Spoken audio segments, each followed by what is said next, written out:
Je suis Jean-Philippe Bassal, je suis architecte. Anne Lacaton, architecte. Pour nous, notre projet était basé sur la générosité de l'espace, l'addition d'un système qui est là pour produire des mètres carrés, donc une structure minimum en béton armé avec des trames assez efficaces, et ensuite une enveloppe bioclimatique qui est vraiment inspirée des serres horticoles qui ont un fixé par-dessus. On crée une capacité, et puis tout d'un coup, dans cette capacité, il y a une architecture, une articulation, une organisation très fine, très précise qui doit se mettre en place.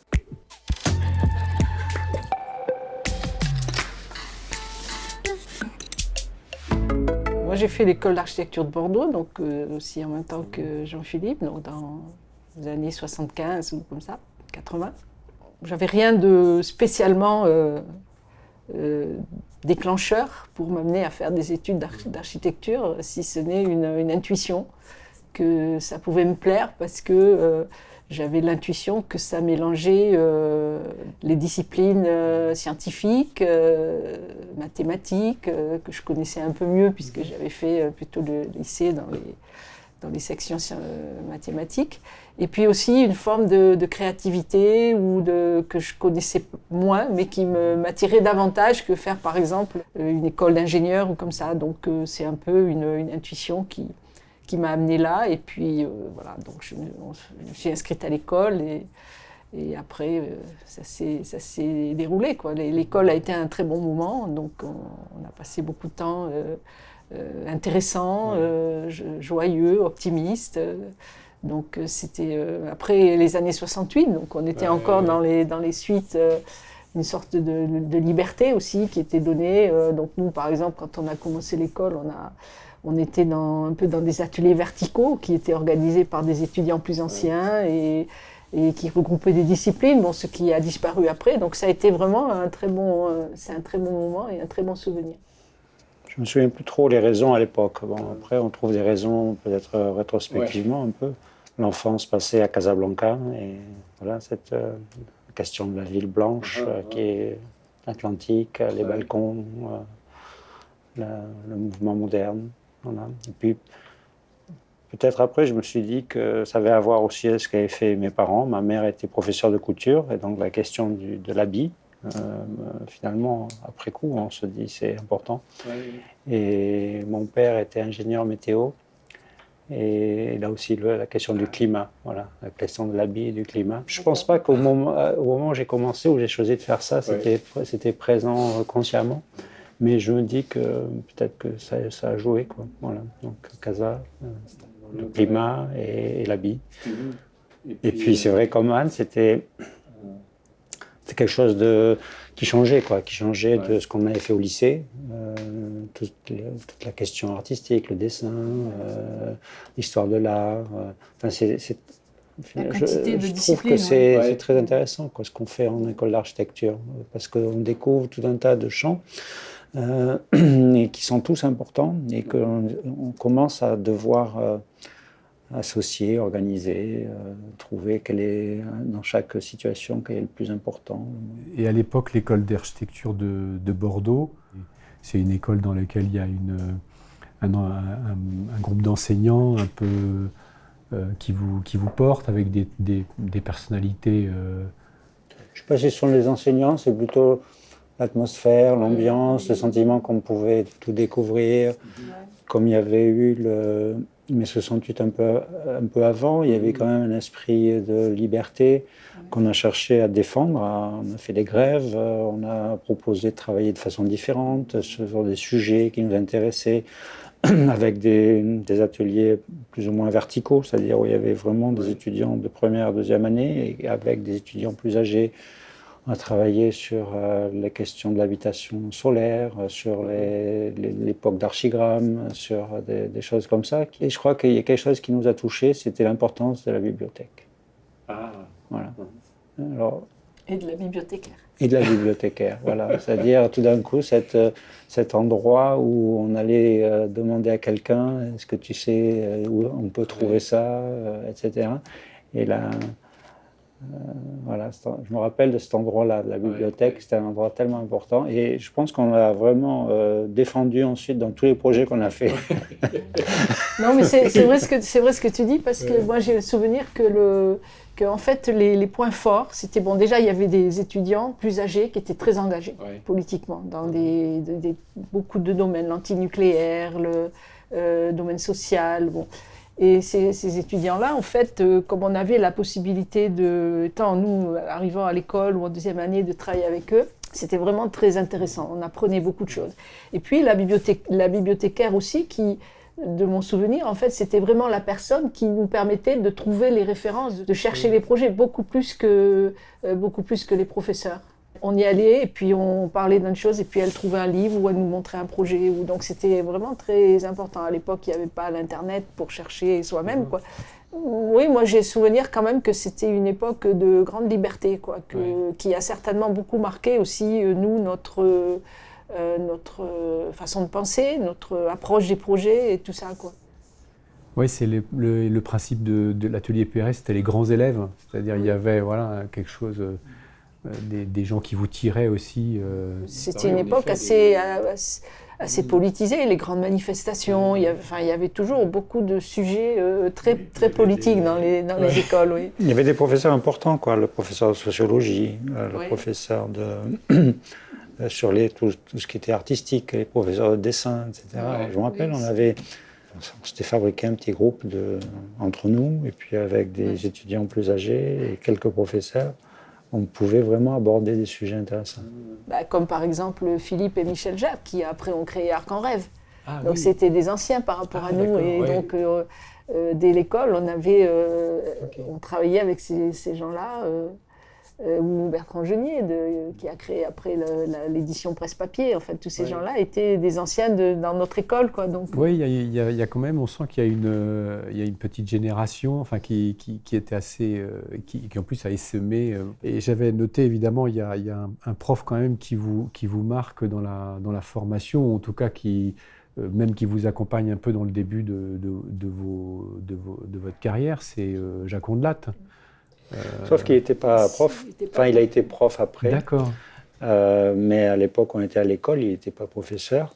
Par contre, c'était l'architecte avec qui on avait envie de travailler.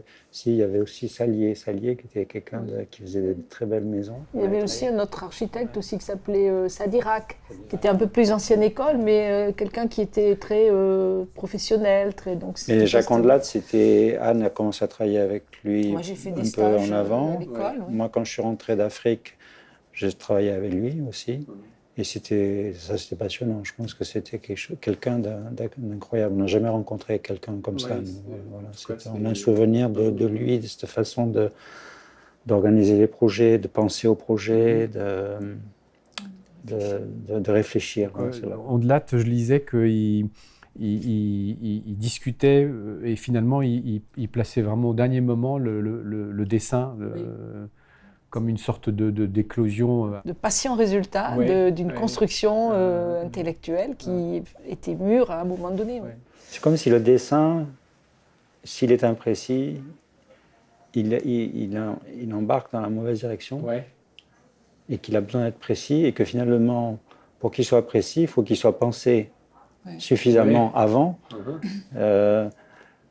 Et se donner la liberté de se dire que ce dessin-là et ce dessin-là vont s'associer, mais peut-être plus tard, et s'imbriquer, et composer quelque chose.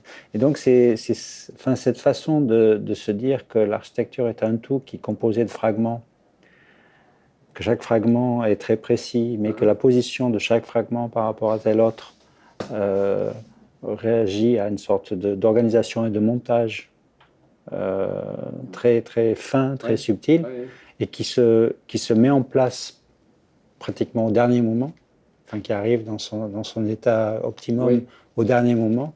C'est ça qui est important. C'était l'antiforme, en fait. C'est-à-dire qu'on ne commençait pas à discuter, mais comme ça, on prenait des petits sujets, des coins, des fragments, comme dit Jean-Philippe, et on travaillait là-dessus.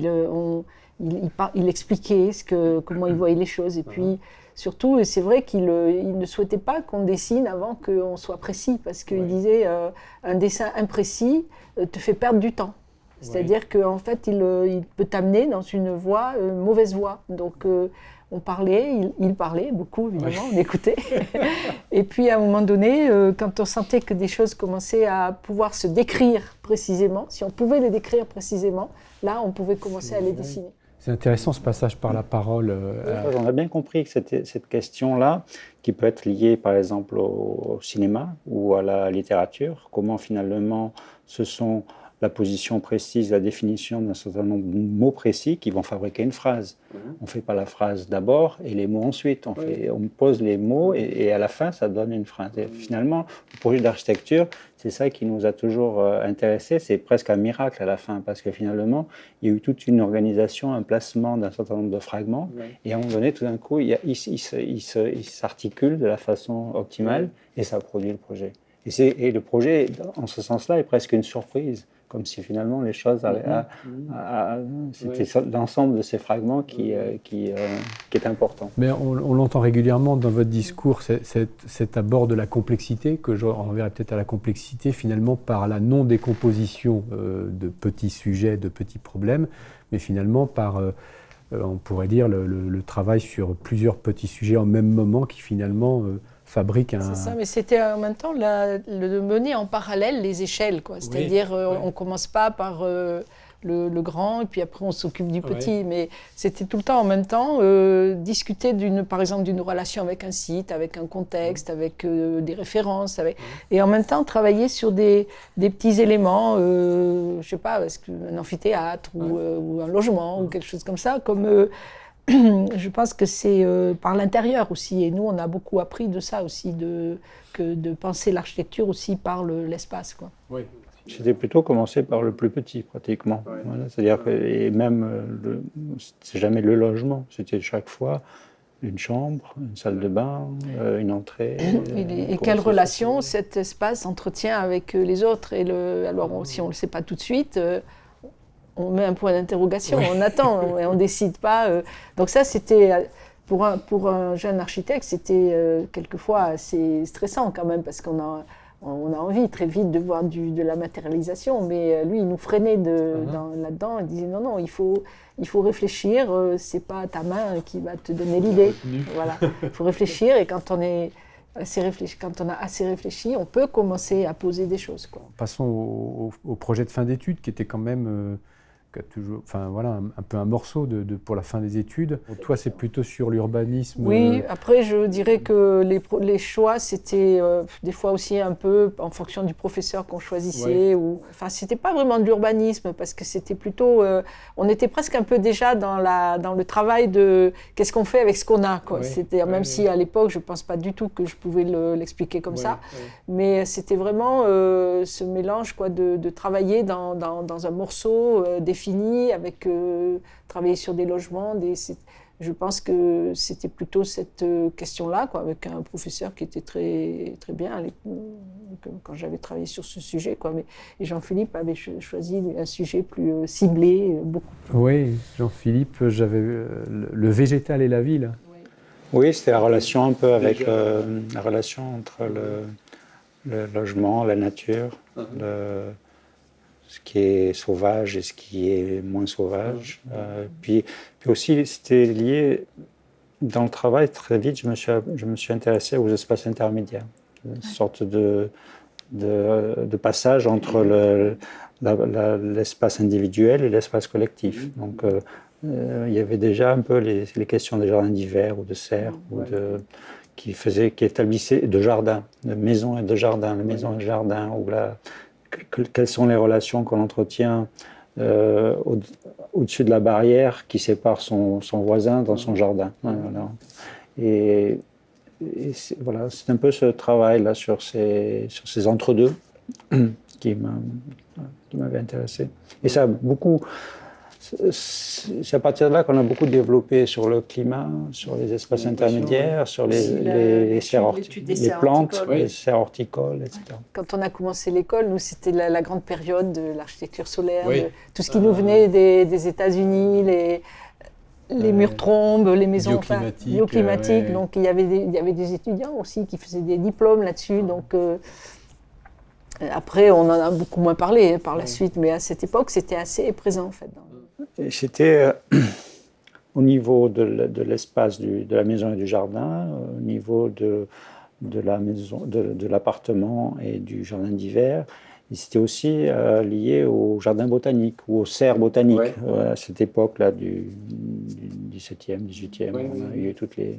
Et les relations aussi de l'espace avec le climat, parce que si les serres horticoles nous intéressaient tellement, c'est parce qu'aussi il y avait cette presque absence de matière en fait entre un espace où on se sentait protégé et l'extérieur.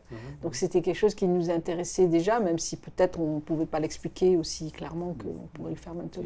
Il y a quelque chose en effet dans une forme de résistance à l'architecture l'architecture qui sert à fabriquer cette séparation forte, y compris climatique, entre l'intérieur et l'extérieur, mais finalement et physique aussi, pas seulement climatique. Mais c'est l'usage d'éléments très très simples. Donc c'est le rayon de soleil, c'est le vent ou l'air qui traverse un espace, c'est le climat, c'est le jour, la nuit. C'est travailler finalement, se dire que pratiquement des outils ou des matériaux, les premiers à utiliser, ce serait ceux-là. Et qui permettent ensuite d'habiter, de se trouver dedans, de vivre, de bouger. Oui, puis combiné aussi avec l'intérêt pour les espaces ouverts, et précisément le contraire des constructions murs. Murs. Oui. Bon, ça, je crois qu'il y avait beaucoup d'influence aussi sur la modernité de Casablanca aussi. La modernité nous intéressait beaucoup aussi par ce qu'elle avait apporté d'ouverture dans la... Oui, et puis les case studies, par exemple. Voilà, c'était des exemples cette sorte d'ossature minimum dans lequel effectivement les matériaux c'était le paysage, l'air, le climat, la lumière. On peut aller faire un détour aussi par l'Afrique parce que l'expérience, moi j'ai eu le sentiment en lisant sur vous que l'expérience du Niger, elle a été aussi cette rencontre avec le matériau, enfin cette rencontre avec l'opportunité du matériau, la disponibilité du matériau, ou l'absence de matériaux. Et vous avez à un moment des phrases très belles sur en fait finalement la valeur du matériau est un autre système. Enfin, je crois que quelque chose qui nous a énormément appris, c'est de se trouver dans des conditions assez extrêmes. Alors bon, on venait de Bordeaux. Donc du climat du climat du sud-ouest et on se retrouvait tout d'un coup dans des configurations où il faisait 35 la nuit dans le Sahel, où il faisait 5 la nuit dans le désert alors qu'il faisait 45 la journée, où finalement on comprenait quelle était la valeur de l'ombre, la valeur de l'abri, la valeur d'un mur en terre qui se stocke de chaleur la nuit et qui permet de ne pas avoir froid la nuit dans le désert. Enfin, de travailler avec ces données assez extrêmes, puis aussi du paysage, le désert. Enfin, il n'y a pas grand-chose, quoi. C'est juste une ligne, il y a le sable en bas et le ciel au-dessus. Et puis immédiatement, le moindre abri fait avec des fois un tissu, des fois avec 3 branches de bois, devenait extrêmement important. Oui, c'est ça qui était, avec le recul aussi, très intéressant de comprendre qu'à un moment donné, les gens transformaient des conditions avec très peu de matériaux et très peu de moyens. Petit à petit, on comprenait que c'était faire de l'architecture, de transformer des conditions non habitables en conditions habitables avec 3 fois rien, quoi. Donc c'était un gros changement en fait, parce que finalement l'architecture ne se définissait pas par une présence des matériaux, mais par une création de conditions d'espace. Je pense qu'il y avait quelque chose d'assez évident qui était lié au mouvement aussi. Alors probablement le désert par rapport au nomadisme était quelque chose d'important. Mais à travers ce mouvement, il y avait qu'est-ce que c'est qu'habiter ?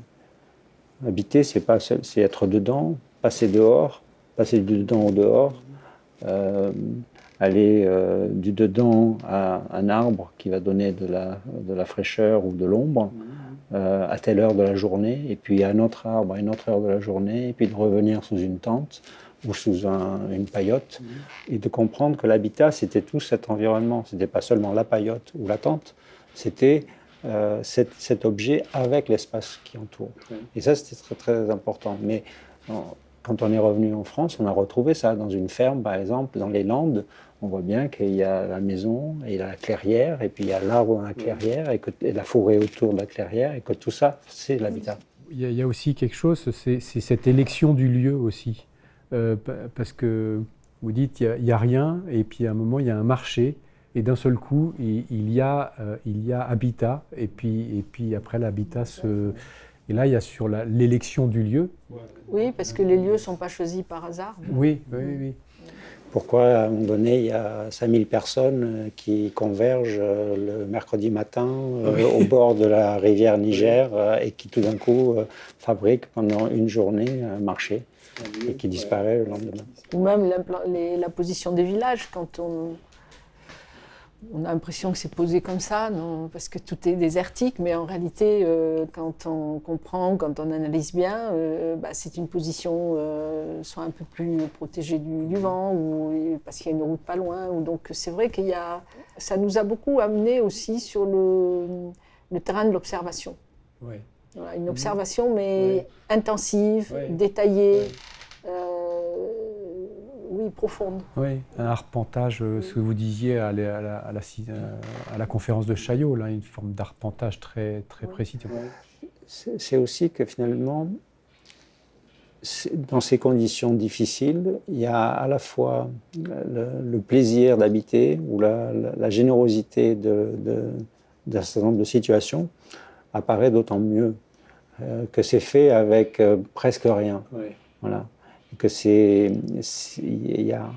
on regarde autour de soi si on trouve tel matériau ou tel matériau, et on trouve toujours les plus simples, celui qui est là, saisir les opportunités. Donc ce travail aussi sur le minimum et sur l'économie était vraiment très très important.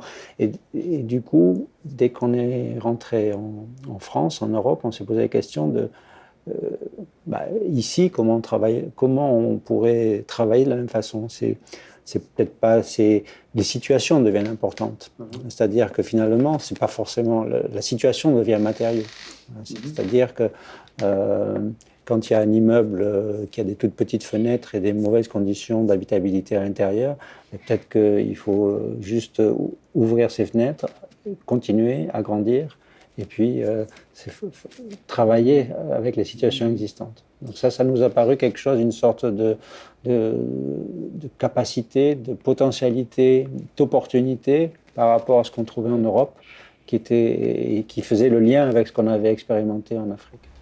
C'est vrai qu'on a souvent dit que c'était une sorte de deuxième école, c'est-à-dire que ça n'a pas finalement... ça a re-questionné ce qu'on avait appris avant, mais ça n'a pas non plus remplacé. Ouais. Donc ça a été finalement un repositionnement qui a absorbé les apprentissages, quoi. Ce qui en fait nous a donné beaucoup de liberté, je crois. Cet apprentissage de l'attente avant de dessiner est totalement, j'imagine, utilisé là-bas, où on attend, on discute. Je crois qu'il y a même des moments où vous dites on discute de ce qu'on pourrait faire, on ne planifie pas finalement par le dessin, mais on discute. Et en plus, on y rajoute le matériau, c'est-à-dire la disponibilité du matériau. Et donc ça, cette capacité... je pense que c'est ce qu'on a appris aussi, peut-être qu'aujourd'hui on peut l'expliquer comme ça, une sorte de stratégie de l'essentiel. Oui. Voilà. Donc c'est vrai que ça fonctionne encore beaucoup là-dessus, quoi. Une sorte de liberté dans le fait de se dire rien n'est proscrit, rien. On peut faire à peu près ce qu'on veut à condition que ce soit pensé, cohérent, mais toujours en essayant de se débarrasser de ce qui n'est trop complexe et presque inutile. Puis il y a une sorte il n'y a pas de tabou, on utilise tout. On peut utiliser de la paille, mais on peut utiliser de la tôle ondulée. Oui. On utilise les capsules de Coca-Cola pour servir de contre-écrou. Oui, il y a une réutilisation 100% de tout, voilà, quoi, du toute tissu, la matière. En de fait. l'artisanat, Ça, c'est aussi... des choses qui viennent de tout un tas d'environnements différents, quoi. Ouais, après, quand vous passez en Europe, il y a une stratégie du matériau qui a été, qui est celle que vous avez connue en Afrique, qui est quand même le matériau disponible. Et cette stratégie par rapport aux matériaux, comment vous on en a un petit peu parlé, mais comment vous la mobilisez? Parce qu'en fait, dès que vous arrivez en Europe, il y a profusion de matériaux quelque part. Donc, Oui, mais un des premiers projets qu'on a eu à faire quand on est arrivé en Europe, ça a été la maison à la tapis. oui. Et donc là, on se retrouvait avec un couple qui avait pas connaissance de ce qu'était un architecte, et nous, on n'avait pas trop connaissance de ce qu'était un client. Et donc, on s'est lancé dans une aventure. On a tâtonné ensemble. Voilà, on s'est lancé dans une aventure où on a cherché quels étaient les matériaux ou les situations qui allaient nous permettre de construire 3 fois plus grand pour 2 fois moins cher. Ouais. Et c'est à la fois des matériaux et des situations. C'est-à-dire, par exemple, la serre, elle est venue en entier, en tant que, avec son enveloppe, Ouais. avec sa structure, avec ses systèmes d'ouverture, avec son principe de ventilation, avec ses écrans. Et elle est venue s'intégrer d'un coup en tant qu'élément constituant. Et c'était l'addition d'un logement classique, on va dire, même si c'est du fibrociment, Ouais.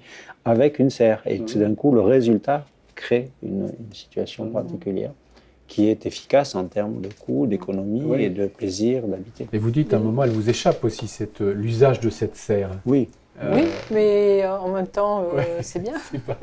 Non, mais pour revenir sur le matériau, je crois que évidemment, il y a profusion de matériaux, mais le matériau n'est pas un préalable, c'est pas un choix de départ. Ces matériaux se mettent à la disposition d'une conception, d'un projet. Ouais. Et donc, ce qui était important pour nous, c'était de, par exemple, comment produire des espaces plus grands, plus généreux, parce qu'on avait... peut-être après avoir expérimenté des grands espaces sans matière, on trouvait que les murs étaient toujours trop contraignants, quoi. Et donc on était déjà dans l'idée de comment est-ce qu'on peut dilater en fait un espace d'habitation. Donc ça voulait dire faire plus grand, mais faire plus grand, comment on le fait? C'est-à-dire quelles sont les références quand on veut faire des choses plus grandes et qui ne sont pas plus chères? Parce que la question du coût est aussi importante. Donc c'est là que ça nous oriente vers l'observation de qu'est-ce qui se construit, qui est bien et qui est pas cher. Donc par exemple les grandes structures des Ikea ou les serres horticoles, ou parce qu'on trouvait que ça produisait des espaces larges, libres, c'est-à-dire qu'on pouvait à l'intérieur de ça refaire des choses et très économiques. Les serres, alors les structures comme Ikea, c'était plutôt pour une capacité de plancher, et puis les serres, c'était plutôt pour un espace très ouvert et très en relation avec le climat, qui pouvait jouer aussi ce rôle d'intermédiaire climatique. Et donc la combinaison de ça est arrivée assez vite, quoi. Ce qu'on montre toujours, c'est un peu la maison domino ou la politika troïka athénienne à l'échelle urbaine avec les serres horticoles. Donc c'est finalement, chaque fois, c'est presque plus ou moins sur différents projets, que ce soit l'école d'architecture de Nantes, la Cité Manifeste, c'est un peu l'assemblage de ces deux systèmes. Ce qui fabrique du sol de façon la plus simple, la plus efficace, la plus généreuse, et ce qui fabrique du climat de façon la plus simple, généreuse, efficace. Et de la capacité aussi d'appropriation et de transformation. Parce que les structures ouvertes, comme celles qu'on a pu mettre en place à l'école de Nantes, ou peut-être après des échelles plus petites à Mulhouse aussi, c'est une structure. Finalement, elles peuvent avoir des temporalités d'utilisation renouvelées. C'est-à-dire on peut utiliser ça et puis plus tard autrement parce que l'espace n'est pas contraignant à la base. Oui, tout à fait. Et on peut avoir une saisonnalité d'usage. On ne peut pas dire une innovation, mais c'est quelque chose que vous réintroduisez de manière extrêmement puissante. Parce que ça fait aussi partie de de l'habiter. C'est-à-dire comment finalement, ce que disait Jean-Philippe tout à l'heure, c'est pas simplement le petit espace dans lequel on est tout le temps aux mêmes conditions. C'est ouvrir, fermer, s'agrandir pour profiter des variations climatiques. Le choix des matériaux aide à ça aussi, parce qu'il y aurait des systèmes constructifs qui ne le permettraient pas. Ouais. Et sur la maison La Tapie, j'avais lu, je crois que c'était dans El Croquis, qu'il y a eu deux options à un moment, et je n'ai pas très bien compris, une qui était finalement trop chère, et vous avez revu tout le projet. Oui, la première, c'était vraiment... c'est ce qu'on a fait ensuite pour la maison à Coutras.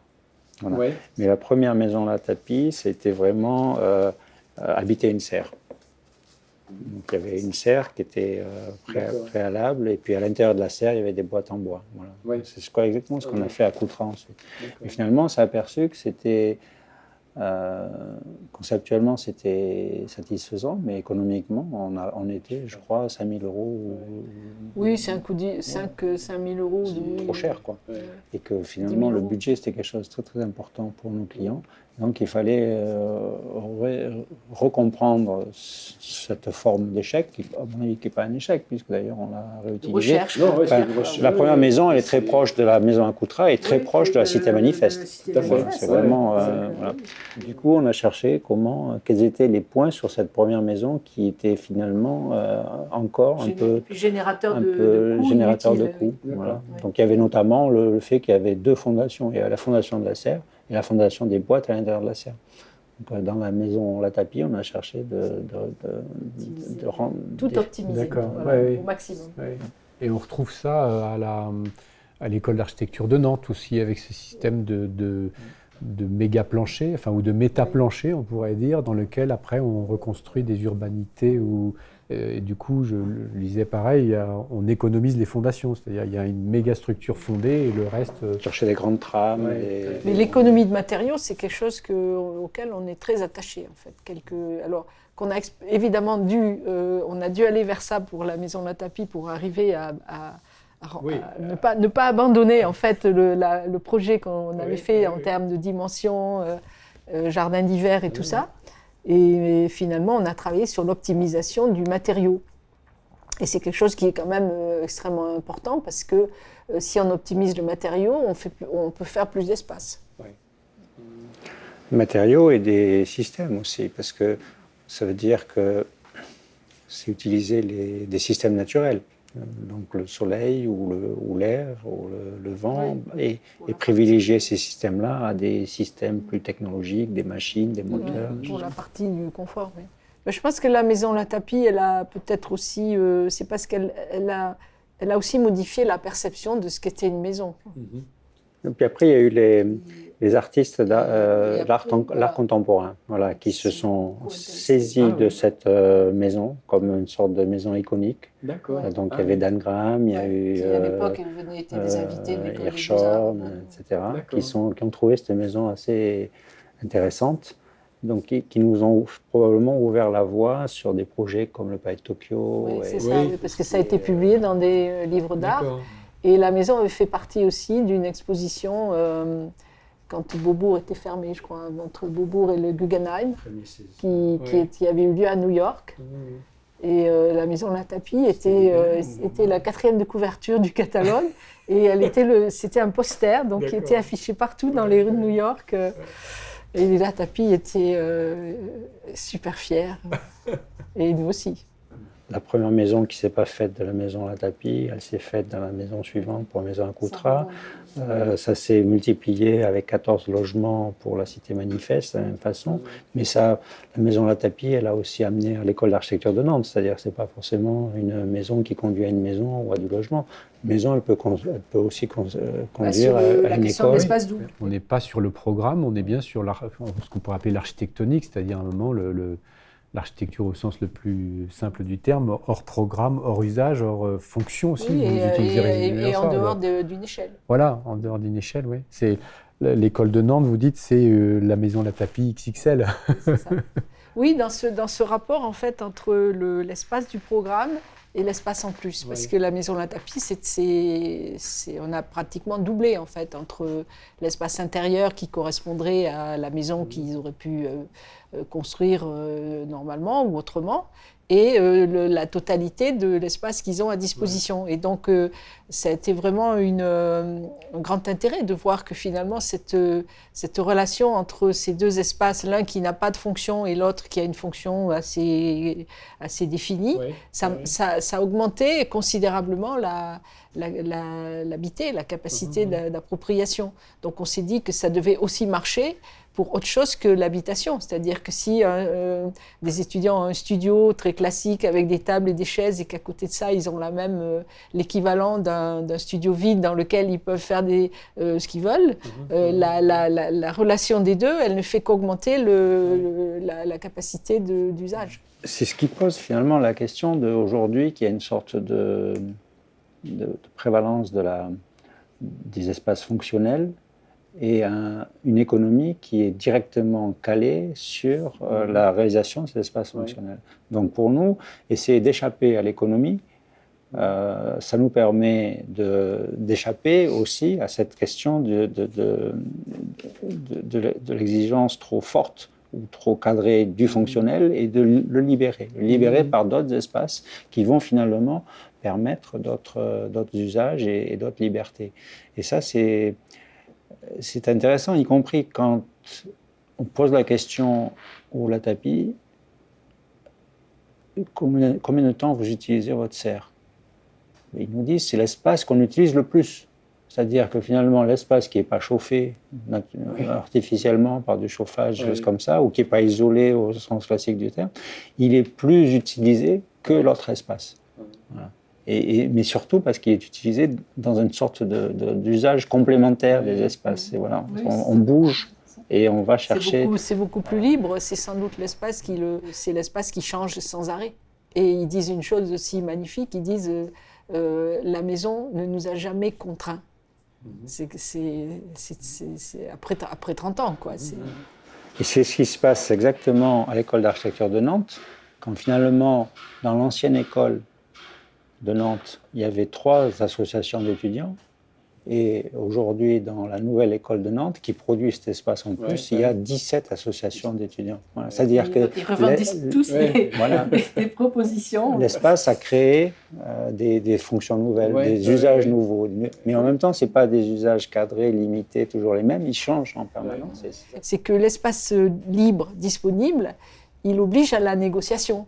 Parce qu'il n'est pas personnalisé. Donc il faut être en permanence à discuter comment on l'emploie et qui l'emploie, et toujours le remettre aussi dans la situation qui permet aux autres de le réutiliser au maximum. Donc c'est un bon apprentissage aussi. Vous disiez à un moment, en fait, on a fabriqué une mégastructure dans laquelle on a mis une école d'architecture. Finalement, c'est vraiment intéressant cette question d'échapper à la fonction, et y compris au programme. Mais évidemment, dans une relation avec un client, ça ne doit pas être évident, parce qu'il faut arriver à ne pas mettre le nom de la pièce, sur le plan. C'est un peu ça, non? Oui, c'est un peu... Non, mais c'est précisément le jardin d'hiver, la véranda, la serre, l'espace en plus. Mais parfois, c'est même un espace extérieur. Par exemple, à Nantes, le toit terrasse qui fait 2000 m² et qui est accessible, c'est précisément aussi un espace en plus. Et cet espace-là, il n'est pas pensé au départ. On ne va pas faire obligatoirement cette action à cet endroit-là. Il permet justement de proposer une sorte de liberté. Ça permet aussi à des éléments externes, extérieurs, de s'en emparer. Parce que l'école à Nantes fonctionne pas mal aussi, avec des gens de l'extérieur qui viennent faire des choses. La toiture fait partie tous les étés du voyage à Nantes, donc cette grande expo d'art.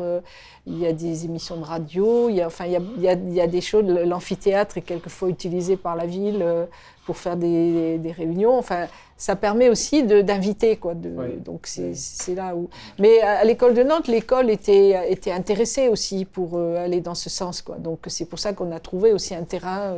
Et d'ailleurs, Philippe Bataille, à l'époque, qui était le directeur de l'école et qui aussi donc, poussait le projet, avait inventé ce terme maître d'usage pour pouvoir être partenaire et être présent dans les discussions de projet. Et c'est pour ça d'ailleurs que cet espace en plus, il est aussi intéressant par rapport à quelque chose qui existe déjà et dans lequel cet espace en plus n'existe pas. Et donc dans certains cas, il suffit de rajouter cet espace en plus pour que finalement l'espace qui existe déjà devienne un espace étonnant. Ça, c'est toute la question de la transformation. Pour moi, j'aurais bien aimé qu'on parle du Palais de Tokyo, parce que j'ai l'impression que le Palais de Tokyo introduit une autre dimension, c'est celle déjà de l'existant, qu'on voit moins évidemment dans les premières maisons. Je lisais aussi que vous avez même installé votre agence au Palais de Tokyo. On l'a trouvé comme ça, le Palais de Tokyo. Il avait été déshabillé en chantier. Il avait été déjà déshabillé. D'accord. Parce qu'un projet plus important avait été commencé pour y faire le Palais du cinéma, donc par Franck Amouten.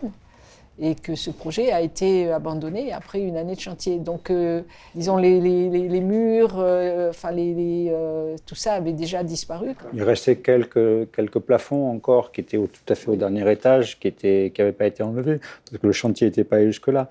Mais le projet de Franck Amouten, il prévoyait des sortes de vides centraux, donc la structure avait été coupée à certains endroits. C'est un projet qui avait eu 1 an d'histoire quand même, de construction et de démolition à l'intérieur. C'est-à-dire qu'en 1 an, on fait pas mal de choses quand même. Et donc, c'était une sorte de situation de ruine, instable, inconnue, un petit peu. En attente.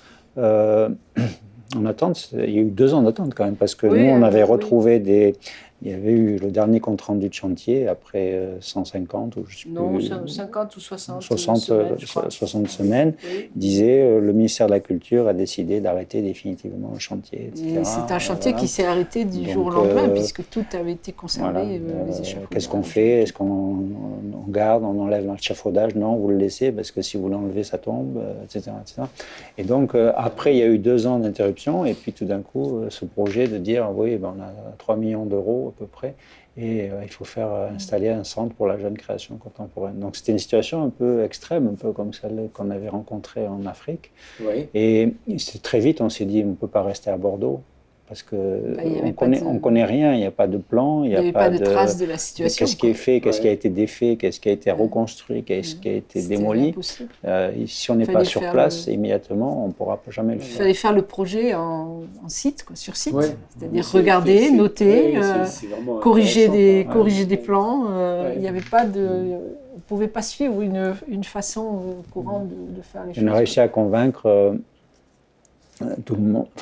D'abord, il y avait très peu de personnes qui croyaient au projet, ce qui nous a permis de le faire très tranquillement, parce que tout le monde disait, de toute façon, il faut 10 fois plus d'argent pour le faire, donc on va pas y arriver. Le ministre a dit ça, mais on ne va jamais y arriver, donc on était super tranquille, il y avait juste les directeurs et puis... puis qui commençaient à constituer l'équipe aussi pour l'ouverture. Et donc on était sur place, et on a pu travailler comme ça, et quand finalement il y a eu les entreprises qui ont rendu leur ça s'appelle les offres, on s'est aperçu qu'à peu de choses près, ça rentrait dans le budget, et puis en faisant quelques petites modifications, on est rentré dans le budget, et là tout le monde était obligé de le faire. Non, mais c'était assez intéressant, parce que, alors effectivement là, c'était vraiment un projet où il y avait un existant qui avait une qualité architecturale intérieure, des espaces indéniables. C'était un musée, donc forcément les espaces étaient faits pour... Et puis c'était un confrère, a priori, même s'il était du 19e. Oui, mais il y avait, ce qui était d'abord très étonnant, et ça qui était le fait de le voir déshabillé, c'est qu'il y avait un contraste considérable entre ce qu'on voyait du Palais de Tokyo de l'extérieur, très classique, très composé, et l'intérieur. Ou ce qu'on voyait dans le musée de la ville de Paris, où là, on avait gardé tout l'habillage intérieur, des plafonds, des doublages, etc. Voilà, et après, à l'intérieur, cette structure béton qui était absolument minimale et qui était complètement déshabillée, puisque tous les revêtements avaient été enlevés.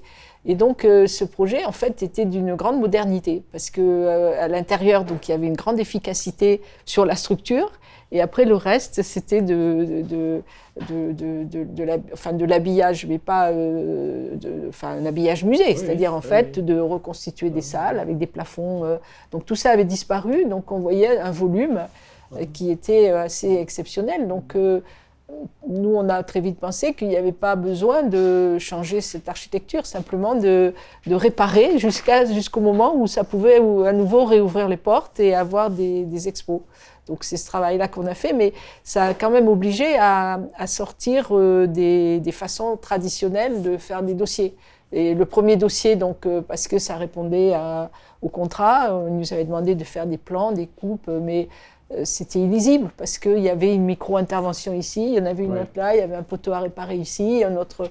Donc on a changé de méthode, on a dit on va faire des carnets avec des notes sur les carnets, et ça a bien marché parce que les entreprises ont complètement compris ce qu'il y avait à faire.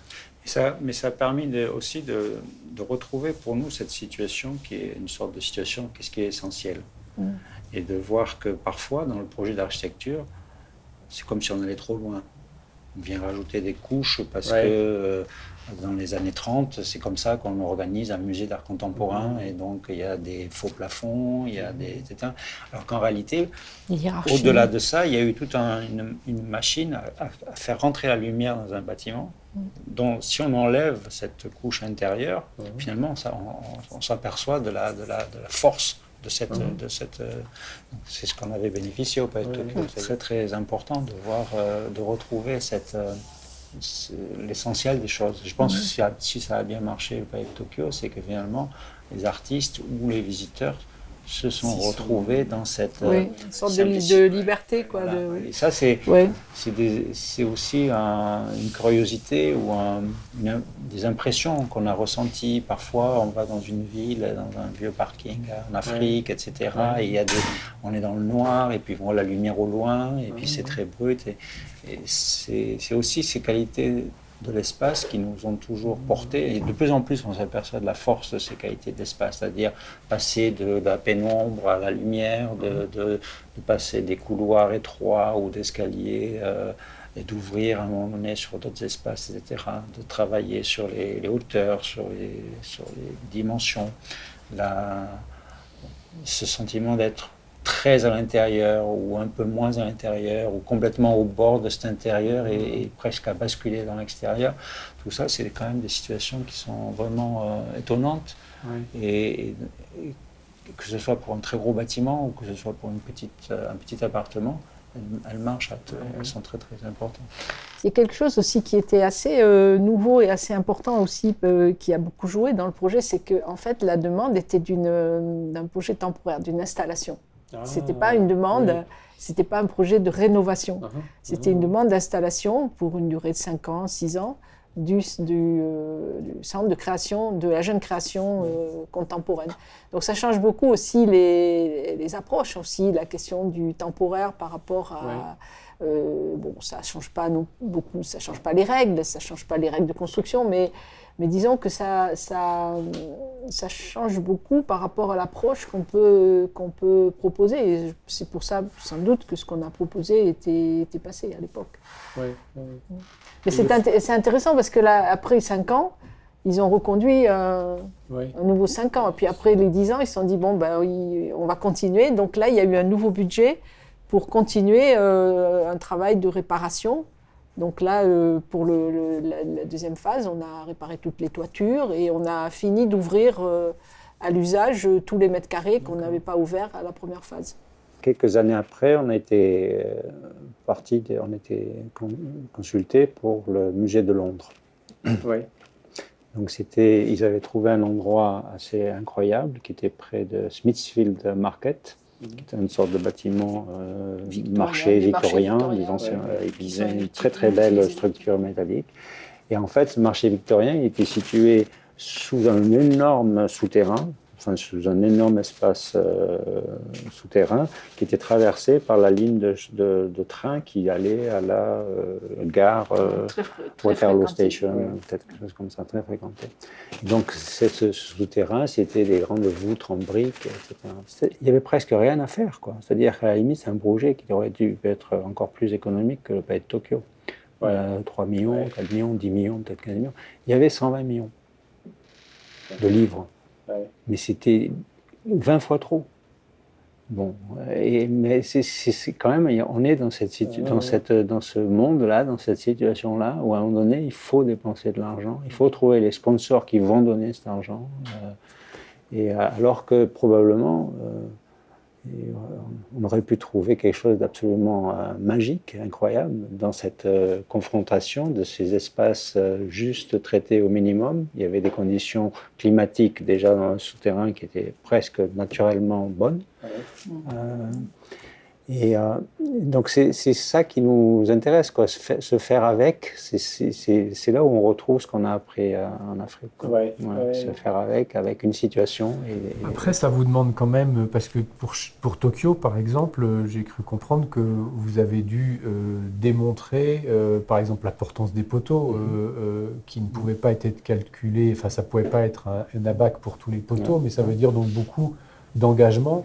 Enfin, l'idée est évidente au départ, gardons parce que c'est déjà là. Mais chaque fois, il y a une sorte de recherche précise, scientifique, où on a probablement une sorte d'intuition, mais aussi où on doit faire appel à un moment donné à quelqu'un qui est vraiment le spécialiste sur ces questions-là. Ça, on l'a eu sur le palais de Tokyo.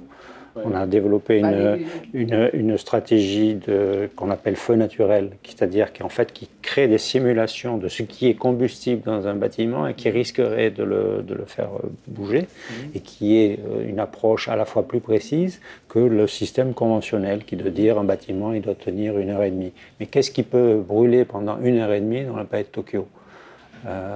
Quel est le potentiel calorique qui pourrait exister et qui ferait brûler pendant 1h30 ? Parce qu'il n'y en a pas. Et donc on a travaillé sur tout un tas d'œuvres d'art pour regarder ces œuvres d'art placées dans certaines situations, comment elles contraignent la structure. Et dans certains cas, il y a une intensité de chaleur très proche d'une poutre béton ou du ferraillage à poutre béton.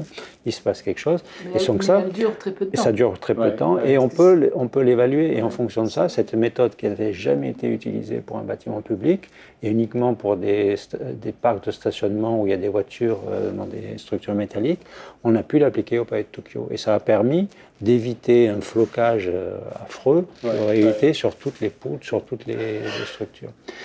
Mais ça, on l'a eu sur l'école d'architecture de Nantes, c'était sur la stabilité du sol du rez-de-chaussée, chaque fois. Sur la cité manifeste, c'était ce dont je vous ai parlé, là, de montrer qu'effectivement, c'était un projet bioclimatique qui était plus intéressant que simplement l'application de la réglementation et des systèmes standards. Chaque fois, il y a des choses qui... Mais pour nous, on part d'une sorte d'observation et d'intuition. Et ça, c'est l'intuition, l'observation, c'est aussi des voyages, c'est de se dire pourquoi il fait bon dans les jardins à Grenade, parce qu'il y a un peu de fraîcheur, pourquoi ce système-là dans les tours à vent de Yémen, ça marche comme ça. Donc c'est aller chercher ces petits fragments, nourrir notre intuition, et puis ensuite la faire valider par des spécialistes. Oui, et puis à nouveau quand même résister à l'idée de faire, de manifester par l'architecture quelque chose de très visible. Il y a cette idée d'être capable dans la retenue architecturale et finalement d'accompagner, quand vous dites l'existant, le déjà là, c'est aussi accepter qu'on va juste déplacer ça, revoir ça. Mais je pense que ça vient beaucoup aussi de l'observation de ce qu'on a parce que quand on observe beaucoup les espaces, les lieux, on trouve les qualités. Ouais. Et on ne reste pas attaché simplement aux défauts qui font qu'un projet est nécessaire. Donc quand on trouve toutes les qualités, on voit qu'elles deviennent plus importantes que les défauts. Donc c'est quand même une stratégie normale de se dire que le travail, en fait, c'est non pas de perdre les qualités, mais c'est de corriger les défauts. Donc c'est un travail de précision et quand on observe beaucoup, on s'attache beaucoup plus en fait au lieu. Et donc, on est attaché à ne pas perdre ce qu'on y voit, quoi. Donc, ça, c'est assez important. Et puis, je crois qu'on se rend compte aussi que les lieux ne sont pas forcément plus intéressants quand ils sont tout neufs. Si on vient sur la Cité Manifeste, hein, qui est l'œuvre qui est labellisée Architecture contemporaine remarquable pour vous. On est en 2005, donc on est un peu dans le début. Comment va s'installer cette idée? Il y a évidemment une commande, qui est une commande déjà, je dirais, manifeste. Enfin voilà, vous êtes une équipe, il y a plusieurs architectes. Ce que nous a demandé Pierre Zimb, donc, qui était le directeur de Somco à l'époque, donc aux 5 architectes qui étaient présents, donc Jean Nouvel, Mathieu Poitvin, Duncan Lewis et Shigeru Ban, et nous. Il nous a dit d'abord c'était pour fêter le 150e anniversaire de la Cité Manifeste, donc il voulait faire à nouveau un projet qui marque et qui devait se situer à l'emplacement de l'usine en fait qui avait été démolie, donc c'était un terrain vide. Et donc il nous a dit qu'il attendait des idées intéressantes sur le logement, sur l'habitation. Et qu'on avait un peu carte blanche pour lui faire des propositions. Mais néanmoins qu'on restait dans quand même un système de financement logement social et que donc il y avait à garder à l'idée qu'il avait un budget et que le budget... Mais donc c'était intéressant parce qu'il était extrêmement ouvert aux propositions, aux idées, quoi. Après, je ne sais pas s'il s'attendait tout à fait à... Mais il était très présent, on a fait beaucoup de réunions entre toutes les équipes pour se mettre d'accord. L'idée n'était pas de faire un projet à 5, en fait, un même projet. C'était de faire chacun son projet, mais en échangeant beaucoup de choses, en mutualisant des choses aussi, en prenant des décisions communes sur des espaces publics. Et donc, il y avait des workshops, des réunions très fréquentes auxquelles Pierre Zimb venait à toutes les réunions et c'était un échange vraiment très productif, quoi. Moi, ça a été un des moments les plus agréables où j'ai travaillé avec des amis. Ouais. C'était vraiment une sorte de partie je sais pas, comme un jeu, et c'était agréable parce qu'on faisait chacun des choses différentes, mais on en parlait très très librement, très franchement. On s'aidait un peu mutuellement, on se regardait faire, on discutait ensemble. C'était très très agréable, très très agréable. Et c'est assez peu fréquent quand même qu'on trouve des moments comme ça. Et donc ça, on le doit beaucoup à Pierre Zimb, à Jean Nouvel aussi, qui a beaucoup poussé pour que ce projet se fasse. Il participe à toutes les réunions. Et ça a été difficile. Donc ça, je veux dire, la difficulté, il faut pas la refuser. Il faut toujours, ce qu'il faut, c'est quand même croire là où on va arriver. Je me rappelle qu'une des premières réponses des entreprises, parce que le maître d'ouvrage avait dit, Pierre Zimb avait dit, on peut essayer en entreprise générale. L'entreprise générale, quand il y avait des projets qui étaient 3 fois plus grands que la surface, ils ne sont pas compliqués. Ils ont dit, aussi différent, ça coûte 3 fois plus cher que ce qu'on fait d'habitude. Et finalement, il a compris que finalement, il fallait faire appel à des petites entreprises, un maçon pour la structure, des serres horticoles, un plâtrier, un électricien, etc. Il l'a suivi avec très confiant. Vraiment, c'était remarquable. Et on s'est aperçu que tous les projets sont rentrés dans les prix. Ce qui a permis pour nous, par exemple, de faire des T3 qui normalement font 70 mètres carrés et de les faire à 170 mètres carrés, à peu près 3 fois plus important, et dans le prix d'un T3 de 70 mètres carrés. Et donc, une des discussions qui a été très importante, ça a été de dire, oui, mais si je fais des logements T3 qui sont 3 fois plus grands, comment je fais pour les louer ? Et on lui a dit simplement, mais si vous coûte la même chose qu'un T3 de 70 mètres carrés, pourquoi vous voudriez augmenter le prix de location par rapport au prix de ce que ça va vous coûter? Et ça, à un moment donné, il a réfléchi, puis comme s'il n'y avait pas pensé, mais comme si ça lui paraissait évident. Et on l'a fait. Il a tenu bon. C'est là où il est très courageux, je trouve, parce qu'effectivement, c'était pas ce qui s'était passé sur Nemosus, où précisément oui, le bailleur avait dit bon, c'est plus grand et moi je le vaux plus cher. Sur cette cité manifeste, vous avez un parti pris qui, quelque part, rappelle, ou en tout cas, et on en avait un peu parlé, la prolongation, la réinterprétation, ou un modèle de la maison Latapie qui va se retravailler. Il faut prouver les choses à un bailleur. Enfin, j'imagine que... Peut-être qu'avec quelqu'un qui n'aurait pas été aussi ouvert que Pierre Zimp, ça se sera arrêté. Sauf que lui, il a cru au projet, et par moments, il y a eu vraiment des moments difficiles. Il y a des moments, il disait, on n'y arrivera jamais, et c'est pas évident. Mais bon, il a tenu jusqu'au bout, et à la fin, on y est arrivé. Et ça, c'est vraiment courageux de sa part. Et pour nous, notre projet, je crois que celui de Jean Nouvel un peu aussi, il était basé sur la générosité de l'espace, effectivement. Mais donc, quels sont les systèmes? Pas les matériaux encore, les systèmes qui permettent d'arriver à cette générosité d'espace. Et c'est vraiment l'addition d'un système qui est là pour produire des mètres carrés, donc une structure minimum en béton armé avec des trames assez efficaces, mais qui ont fait que finalement la personne avec qui on a travaillé, l'entreprise avec qui on a travaillé, c'est quelqu'un qui fabriquait des garages ou des bâtiments industriels, et plutôt quelqu'un qui fabrique des maisons. Et donc, production de 2000 m² de sol, au rez-de-chaussée et l'étage au-dessus. Et ensuite, une enveloppe bioclimatique qui est vraiment inspirée des serres horticoles, qui est vraiment une serre horticole qu'on va chercher chez les gens qui produisent pour les horticulteurs et les agriculteurs, et qui ont un fixé par-dessus. Et donc, le résultat des deux, il crée une capacité à l'intérieur duquel il y a des petites adaptations pour faire que ça devienne des logements. Et après, c'était ce qui nous paraissait important, c'était de dire que chaque logement devait profiter à la fois de cette générosité d'espace, mais aussi de la diversité. C'est-à-dire d'avoir une partie en rez-de-chaussée, une partie qui s'ouvre vers l'est, une partie vers le sud, une partie vers le nord, une partie à l'étage avec des serres, etc. Et une sorte de répartition, comment faire 14 logements dans cette structure. Un peu de la même façon qu'on a fait l'école d'architecture de Nantes, comment faire une école d'architecture de Nantes dans cette structure. Mais peut-être la différence avec la maison Latapie, ce sont les mêmes principes, c'est-à-dire un espace habitable qui se double d'un espace d'usage climatique, mais surtout on était dans un principe de plus grosse densité, puisqu'on devait faire 12 ou 14 logements sur un terrain qui était beaucoup plus contenu. Donc c'est là où effectivement on a essayé d'extrapoler en réutilisant les mêmes systèmes, en évitant de refaire par exemple les mêmes erreur entre guillemets que chez Latapie, de désolidariser les structures.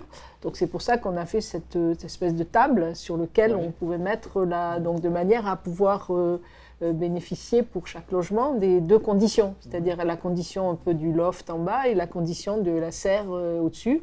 Donc après le travail, c'était comment diviser ça de manière à faire 14 logements qui ont chacun les deux conditions. Oui, et la même richesse. Et la même richesse d'usage. La même richesse et la même et des différences aussi, parce que précisément, on aurait pu répéter le même système en bas et en haut. Oui. Et ce qui est apparu assez vite, c'est que finalement, ce qui pouvait faire la générosité du bâtiment, c'était d'avoir la plus grande façade possible pour chaque logement au niveau de son séjour cuisine. Et donc on est arrivé petit à petit. C'est pour ça qu'il y a des divisions qui ne sont pas régulières. À définir que c'était 7,50 m. Et donc si on a une répartition égale au rez-de-chaussée et à l'étage, on ne peut pas avoir ces 7,50 m. C'est pour ça qu'il y a des logements qui sont très larges en haut et très fins en bas, et d'autres qui sont très fins en haut et très larges en bas. Qui ça fonctionne un peu par deux, et qui s'inversent. Sinon, ça donnait une division régulière qui n'avait pas beaucoup d'intérêt. Et des biais, parce qu'effectivement, il y avait aussi le fait que sur une façade, il fallait à la fois rentrer l'espace du garage et de l'entrée. Et donc et que de l'autre côté, c'était juste la surface nécessaire pour la chambre. Donc en gros, on avait 4,50 m d'un côté, sur la façade nord, et 3 mètres de l'autre, ce qui crée des biais. Donc c'est assez intéressant. Et puis, le fait qu'on voulait aussi ouvrir sur la façade est, parce que la façade est est intéressante, parce qu'elle prend les premiers rayons du soleil, et que l'on avait aussi intérêt à avoir des jardins d'hiver sur la façade est pour créer une organisation un peu particulière. On crée une capacité, et puis tout d'un coup, dans cette capacité, il y a une architecture, une articulation, une organisation très fine, très précise qui doit se mettre en place. Ouais. Et ce qui est particulier aussi, du coup, c'est la profondeur. En logement, en général, on apprend que ça doit faire 10, 11 mètres, ou là, on a 20 mètres. Ouais.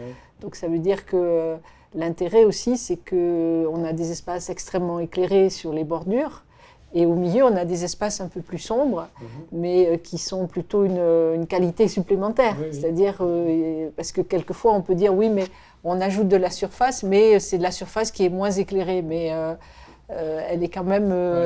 D'ailleurs, on voit bien comment les habitants l'ont utilisée pour y faire des recoins télé, un petit bureau, un morceau avec un canapé, enfin quelque chose. Donc et ça, c'est quelque chose qui nous intéresse beaucoup. On le voit sur la Cité Manifeste, on le voit aussi à l'École d'architecture de Nantes. L'architecture de Nantes, les laboratoires de chercheurs qui étaient là à l'époque, quand on a fait le projet, qui étaient complètement opposés au projet, disant on verra au milieu, il n'y aura pas assez de lumière, etc. Pour nous, c'était une qualité, parce qu'à partir du moment où on produit de l'espace en plus, on a toujours la même quantité d'espace qui correspond aux besoins sur les bords. Et on a de l'espace en plus au milieu. Et donc, du coup, on crée précisément cette ambiance, cette atmosphère différente qui va créer de la diversité d'espace et qui va créer des nouvelles utilisations, parce qu'on va y avoir un espace où on peut consulter son ordinateur, ou un espace dans lequel on peut faire des... Et c'est exactement la même chose pour le logement. 19 mètres, tout le monde nous dit, mais c'est pas normal, 19 mètres c'est beaucoup trop profond. Sauf que dans les 19 mètres, on retrouve d'un côté les 6 mètres du standard et les 6 mètres de standard de l'autre côté, et sauf qu'il y a 6 mètres en plus au milieu qui vont créer précisément une continuité d'espace intéressante et différente. C'est un des challenges à démontrer, parce que par exemple l'école de Nantes, quand on a fait le projet, la discussion était mais pourquoi on ne fait pas un trou au milieu qui amènerait de la lumière ? Et nous on a démontré que en fait c'était moins intéressant, parce que ça nous a enlevé de la surface pour peut-être amener, et qu'on avait suffisamment de lumière qui arrivait par les extérieurs, et qu'en plus ça coûtait plus cher parce que ça nous rajoutait des façades, quoi. Mais ça, il faut vraiment s'efforcer, quoi, pour le montrer, l'argumenter. Oui, parce que c'est ce qu'on apprend à l'école. On apprend, un logement, normalement, ça fait 12 mètres. Et encore quand il est traversant. Voilà, là, il est traversant. Et vous disiez que sur les questions de comment arriver à valoriser la verrière, enfin pas la verrière, la serre, au niveau des normes, puisque les questions de logement, c'est assez normé. Vous êtes passé par une commission, et puis quelqu'un qui vous a... Oui, parce qu'assez vite, on s'est heurté à nos propres ingénieurs qui disaient oui, mais on ne peut pas le calculer, ça ne répond pas aux normes. En plus, on ne cochait pas les cases des certifications qui permettaient ça ne répond pas au règlement. Les subventions. Et donc là, nous, on avait nos intuitions, parce qu'on avait passé beaucoup de temps dans des serres, on a passé beaucoup de temps dans des jardins, et on voyait bien comment, dans des espaces de béton, garage, etc. Et on voyait bien comment on pouvait associer ces choses-là de façon pertinente. Et finalement, quand on est face à un blocage comme ça, on se dit, mais où c'est qu'on peut trouver une solution ? Et on s'est aperçu qu'il y avait une commission de dérogation à la réglementation thermique qui existait au ministère. Et donc, on est allé la consulter. Et ils avaient très très peu de visiteurs à l'époque, parce que les gens, finalement, ils ne se disent pas qu'on peut déroger à la norme et à la règle. Alors que là, il y avait une commission spéciale qui avait été montée, avec des gens très très brillants. Et on a expliqué notre projet, et puis ils nous ont dit oui, mais c'est même pas une dérogation, votre projet c'est un projet bioclimatique qui fonctionne différemment. Et donc un des personnes là, Christian Cardonnel, nous a aidés ensuite à travailler, et puis on a continué cette collaboration avec lui. Et c'était très, très, très intéressant parce que ça nous a permis de mieux intégrer la potentialité des jardins d'hiver comme espace tampon, qui n'étaient pas pris en compte dans les premières réglementations et qui l'ont été ensuite dans les réglementations suivantes, de prendre en compte le rideau thermique comme un élément mobile qu'on peut tirer la nuit pour empêcher les calories qu'on a gagnées dans la journée de repartir, de voir comment ce jardin d'hiver, il a à la fois une efficacité l'hiver, comme fabricant en profitant des apports solaires gratuits, et l'été, quand on a déjà des balcons, de créer une sorte d'espace à l'ombre qui fait que la façade principale est toujours protégée et que là aussi il est très efficace en termes de confort d'été. Ouais. Ce que je trouve intéressant, c'est qu'il y a à chaque fois finalement des idées que vous dites, hein, quand on est au large, les problèmes se résolvent plus facilement, donc on aurait l'impression presque d'idées assez évidentes, mais en même temps une très grande concentration technique, exigence technique pour arriver à les résoudre, mais qui n'est pas de l'ordre de l'exploit technique, c'est vraiment, on va reprendre à la base et démontrer pied à pied, ce qui est évidemment un travail harassant. Oui, il y a une recherche de simplicité aussi. Mais c'est aussi lié à la curiosité. Je pense que c'est le moteur, enfin ce qu'on explique aux étudiants, c'est ça, c'est quand on était professeur, c'est cette curiosité, cette envie de comprendre pourquoi. Quand on va quelque part et qu'on s'aperçoit qu'il fait bon et qu'on est surpris parce qu'on aurait pu s'attendre qu'il ne fasse pas bon, parce qu'autrement dans tout le reste de la ville il fait chaud, et pourquoi. Et donc de retrouver le système précis, c'est pour ça que je parlais tout à l'heure des jardins de Grenade, de l'Alhambra à Grenade. Pourquoi dans cette ville si chaude, tout d'un coup, dans les jardins, il fait si bon? Parce qu'il y a un peu d'eau qui coule et que l'air qui passe là, il y a une ouverture. Ou dans le palais de Topkapi à Istanbul, comment c'est possible qu'on retrouve ces ambiances-là? Et à partir du moment où on a cette surprise, cet étonnement, on peut essayer de le calculer. On peut, moi, si je vois ça, je dis, mais je ne comprends pas. Là, pourquoi ça marche? Calculez-moi. Et c'est intéressant d'amener des spécialistes à calculer des choses très fines, très subtiles, très étonnantes, quoi. Mais en même temps, on parle de quelque chose qui est réel, qui existe. Donc on peut être confiant là-dedans. Voilà, ça existe. Donc voilà, il suffit juste de l'amener là, de le réadapter parce que le climat n'est pas exactement le même, et de regarder comment ça fonctionne. Et ça, c'est quelque chose qu'on continue maintenant de plus en plus, aussi avec des jeunes ingénieurs qui travaillent à Londres, là, qui s'appellent Atmoslam. Et pour tous les projets, on part systématiquement de la connaissance de l'existant. C'est-à-dire, avant de dire il faut isoler, il faut changer ça, il faut mettre du double vitrage, il faut mettre du triple vitrage, il faut faire. On se dit, mais regardons quel est l'existant. Calculons l'existant, on met des capteurs, on regarde comment en fonction de cette analyse des capteurs, pendant une quinzaine de jours, on établit une calibration qui permet de comprendre comment ça se passe le reste de l'année, et en fonction de ça, on regarde très précisément ce qu'il faut changer et comment il faut le changer. C'est extrêmement important parce qu'on s'aperçoit que c'est la même chose que pour les structures des vieux bâtiments. En général, on vous dit ben non, ça vaut rien parce qu'on sait pas on n'a pas d'informations. Et pour la valeur climatique des bâtiments, c'est la même chose. On s'aperçoit que quand on le regarde de près, il y a quand même une base déjà assez positive sur le théâtre en Hambourg, là, sur lequel on est en train de travailler, qui est un bâtiment, enfin c'est des anciennes usines, mais elles sont classées. Donc évidemment, il y a un regard très, très fort du service du patrimoine de ne pas changer. On a pu étudier que finalement, vu les volumes qui sont à l'intérieur, on n'a pas de besoin d'isoler et on n'a pas de besoin, enfin, en tout cas que si on le faisait, ça n'amènerait pas grand-chose et on n'a pas besoin de remplacer les fenêtres qui sont des fenêtres d'usine avec simple vitrage par des doubles vitrages. Donc on arrive à avoir des bases qui démontrent de quoi on part. Et que, évidemment, encore une fois, le travail à faire, c'est de compléter. C'est une grande force, comme d'arriver à résister à l'envie de faire et de faire une démonstration, finalement, une démonstration formelle ou architecturale, et finalement, comme vous disiez, les qualités sont finalement plus importantes que les défauts. Surtout quand on travaille sur un existant, où tout projet est basé sur le fait que l'existant est obsolète.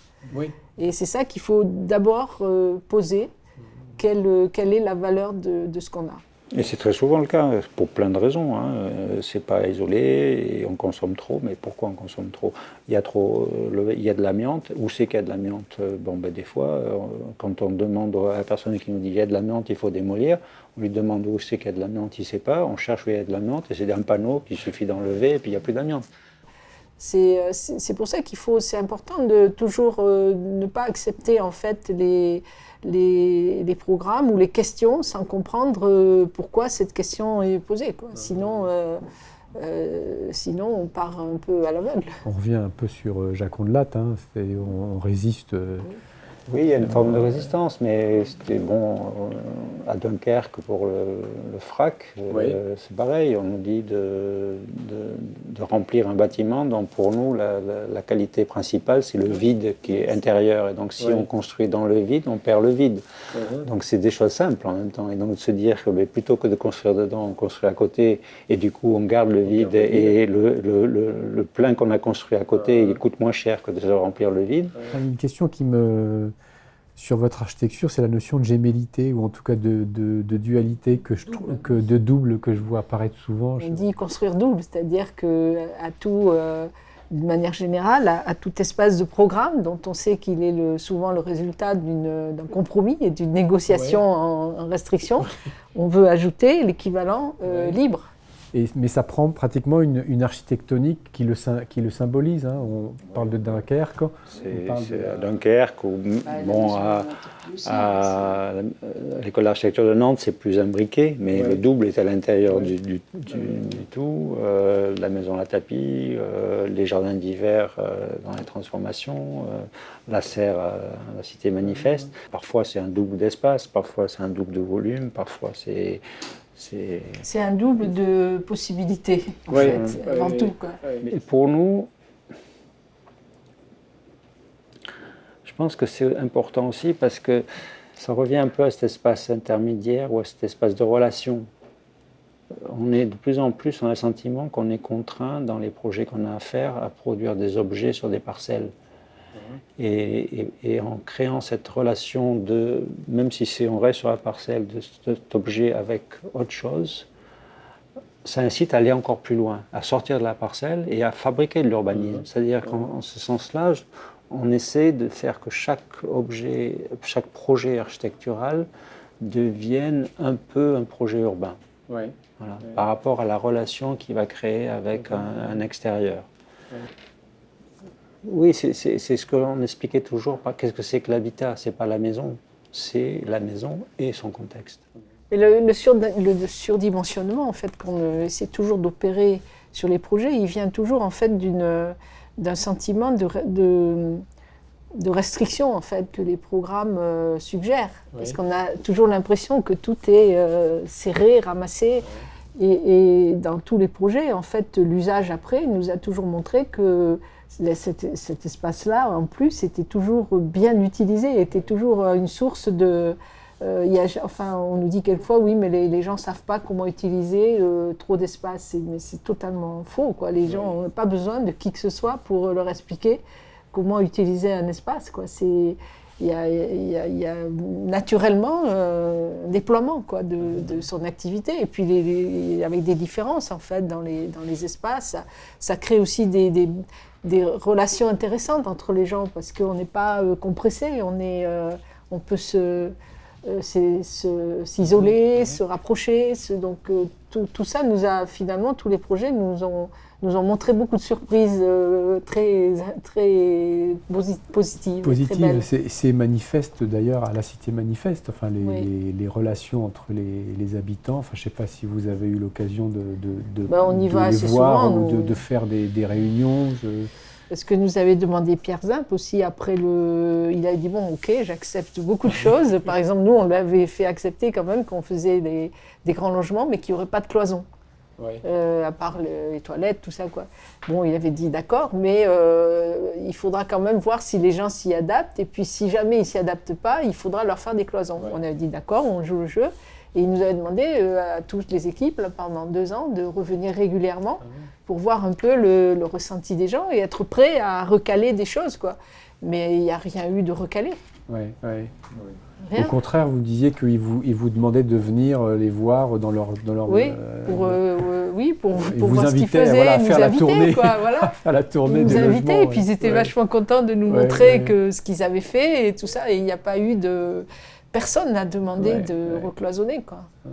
Et chez les autres, c'était pareil, quoi. Il n'y a pas eu de... Donc, je crois que quand les choses sont basées aussi comme ça sur une confiance dans le projet et puis la volonté que on y travaille ensemble, quelle que soit sa position dans le projet, on arrive vraiment à sortir des cadres et des standards. Il y a deux réalisations dans lesquelles, peut-être pour finir, je voulais qu'on parle. C'est l'étude de faisabilité sur la tour Europe de Mulhouse qui s'est arrêtée, qui est aussi un label architecture contemporaine remarquable. Oui.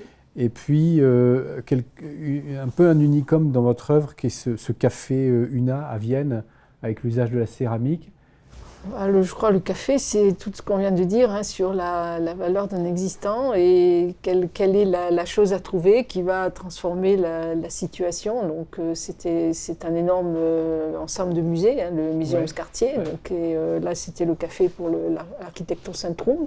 Quand on a fait ce projet, c'était au milieu d'un énorme projet en cours là, qui a reconfiguré les musées, qui a créé un nouveau bâtiment pour un nouveau musée. Donc nous, c'était pas grand-chose au milieu. Ouais.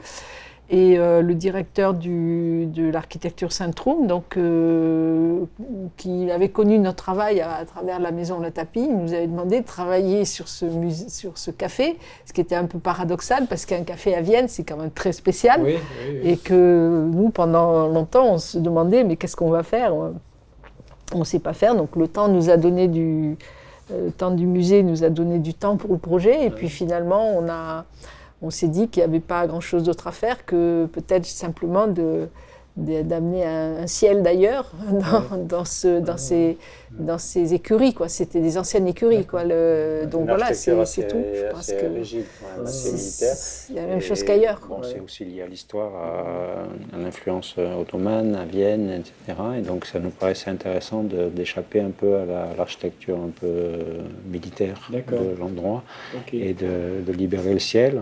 Et libérer le ciel, c'était...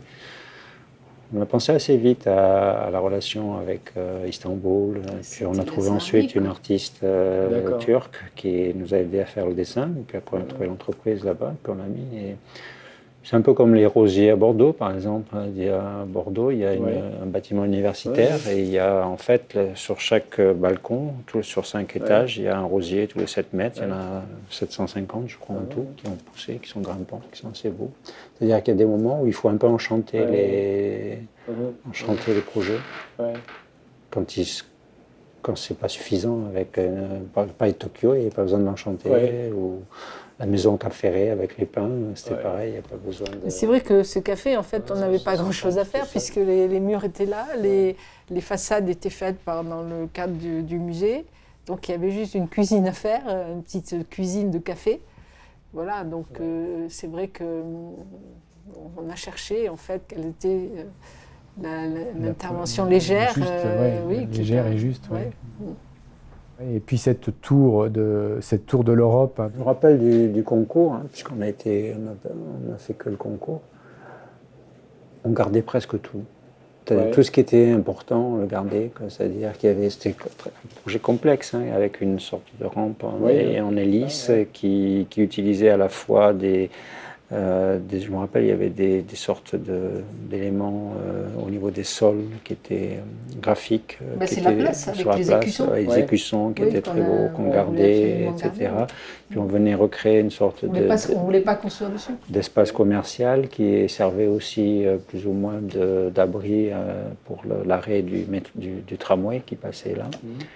Et qui créait une sorte de rue continue. Et en même temps, il y avait une demande d'une galerie commerciale. Voilà, un peu comme la rue à Nantes, là, comme la rampe à Nantes de l'école d'architecture.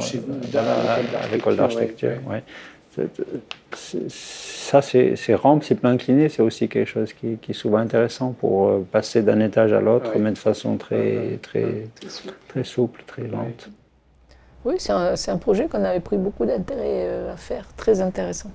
Mais pour revenir à Mulhouse, c'est quand même ce qui était une des choses aussi qui est passionnante et vraiment très agréable, c'est d'avoir travaillé à cette époque-là sur ce projet avec M. Zemp, d'avoir fait la Cité Manifeste, et puis après d'avoir pu faire avec, malheureusement il est décédé, et avec la personne qui a pris la relève, M. Girona, d'avoir pu faire un autre projet à Mulhouse, le Jardin Néper, et puis très récemment à Rixheim, des logements pour des personnes âgées, et avec quelqu'un qui suit, qui reste sur ce même principe. Moi, je convaincu aussi. Voilà, qui est convaincu, c'est-à-dire on travaille à nouveau ensemble, mais sur le même principe, sur la même liberté, sur la même générosité. On ne discute pas, quand le deuxième projet, quand Pierre Zemp est venu nous voir pour le Néper, le jardin de Néper, c'était en pleine crise de 18, là où aucun promoteur ne voulait construire à Mulhouse. Il y avait pas, et donc la mairie avait sollicité la Somco pour construire des logements à cet endroit-là. Il a dit d'accord, je le fais, mais je veux le faire avec la Caton Vassal. Et donc, il a dit, moi, je veux qu'on reconduise l'histoire de la Cité Manifeste. C'est un autre contexte, mais je veux qu'on fasse des grands logements. Je veux, voilà. Et donc, on a fait le travail. On est allé discuter après à la mairie parce qu'il fallait quelques petits changements les logements étaient plus grands, mais bon, donc tout ça a été en cours de discussion dans le plan de la ZAC. Donc tout ça a été fait et c'est quand même assez incroyable de faire des projets où on n'a pas besoin de rediscuter les bases, les fondements, quoi, parce qu'il était d'accord dessus. Puis après, le troisième projet, là, c'était Girona qui était directement impliqué, pareil, quoi. Sur Rixheim. Mais ça, c'est intéressant parce que, par exemple, à Néper, la question, c'était les gens ne veulent pas construire, les investisseurs, parce que le quartier est difficile, socialement, il y a des problèmes, etc. Mais on s'aperçoit que si on fait des projets d'architecture, des logements généreux, agréables, les gens viennent. Les gens viennent, il n'y a pas de problème pour trouver des locataires. Et les gens en venant et en appréciant leur logement, ils s'aperçoivent aussi que le quartier, il n'est pas plus problématique que ça, quoi, finalement. Que souvent, c'est des petites choses superficielles et qu'ils retrouvent des liens de... Mais c'est un projet très intéressant aussi, celui de Néper, parce qu'il y a une grosse densité. On a 59 logements sur un terrain qui n'est pas si gros. Donc là, c'était un autre sujet encore que la Cité Manifeste, puisque là, il fallait retrouver des principes équivalents, mais avec des étages 3-4 étages, on a changé. Il n'y a plus les serres horticoles, mais il y a d'autres systèmes qui ont le même usage climatique. Et c'est pour ça que cette idée de... Bon, là, c'est des projets neufs, mais cette idée de la transformation, de la réparation, aussi à Tourbois-le-Prêtre à Paris avec Frédéric, ou les projets au Grand Parc à Bordeaux, c'était là encore des situations où on est à la limite de dire bon, il faut tout virer, il faut tout casser parce que on n'entretient plus depuis 10 ans parce que ça y est, on va casser dans 10 ans. Et puis finalement, on s'aperçoit que dans ces situations-là, on peut fabriquer des choses absolument incroyables. À partir de ça, en laissant les gens en place, en se disant bon, les gens veulent rester dans leur logement, on va trouver une façon de faire un chantier en site occupé.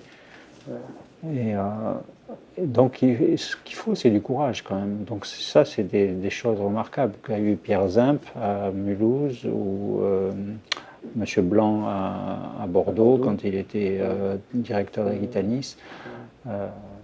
Oui, mais de toute façon, on voit que c'est souvent quand même...